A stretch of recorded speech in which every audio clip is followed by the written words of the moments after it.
Greetings.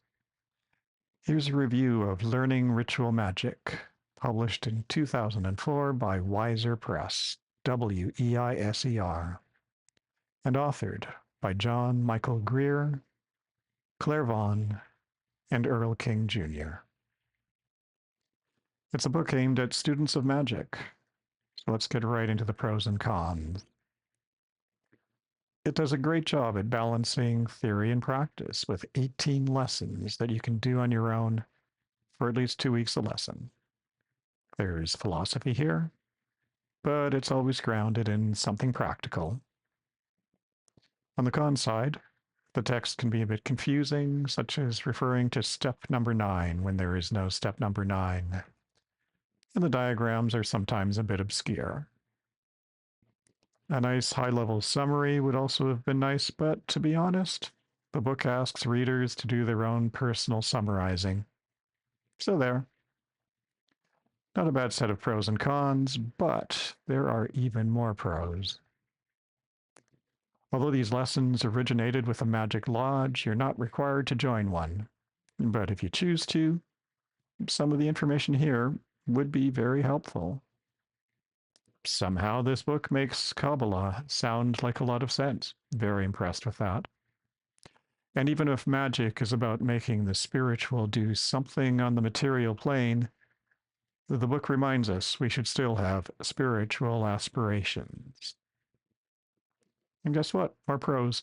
Greer is a prolific writer, apparently with lots of experience. So I take this author seriously, as I do with Damien Eccles. So when he recommends this book, I take it seriously. Okay, that's the pros and cons.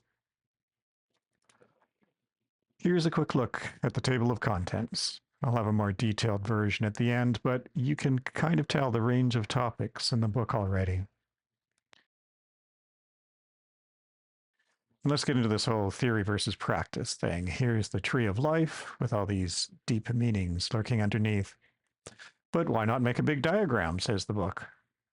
And let's draw it out by hand with the help of some compasses and so on. So you have these circles and a line and intersections, and voila, you have your tree of life going from Kether, very spiritual, to Malkuth, all about the material world. And you have a bunch of details about each sphere or sephira, which you'll add to your big picture as you go through the lessons. So that's one way of looking at levels of spiritual and material planes of existence. And here's another 5 levels: physical, etheric, astral, mental, and spiritual. A mystic tries to elevate the physical into the spiritual. A magician tries to intercept that flow from the spiritual to the material, trying to skew the odds as to which of the many possibilities is actually going to manifest. And if you're interacting, trying to participate on some level with some aspect of the universe, then you might want to match body with universe. So you have levels of the big macrocosm, and you have levels of the teeny tiny microcosm. That would be you. Although in the end, the two categories are basically the same, ultimately. But let's not dwell on that for the moment. So what are you going to do? How are you going to change the body that's doing all this participating? Well, among many things, you could think about your elements. And yes, nowadays it seems ridiculous to think the universe is made up of 4 elements: earth, air, fire, and water. But these are basically factors. You have an earth factor, you have a fire factor, put them all together and you got something dry. Same with your own personal qualities. You in a dry mood, a cold mood, a wet mood, a fire mood. Maybe you have an imbalance. It's not really that ridiculous. Are you running hot-tempered? Do you have a cold demeanor? Well, maybe do some introspection, some writing, some other stuff, and get your act together. And what kind of exercises would be the kind of thing to do? Well, here are some of the kinds of exercises this book offers. But you know what? When you boil it all down, it's kind of all about the imagination you use to imagine better possibilities, the will to make those possibilities come true, and the memory to know how to do it even better next time. The 3 pillars of magic, according to this book.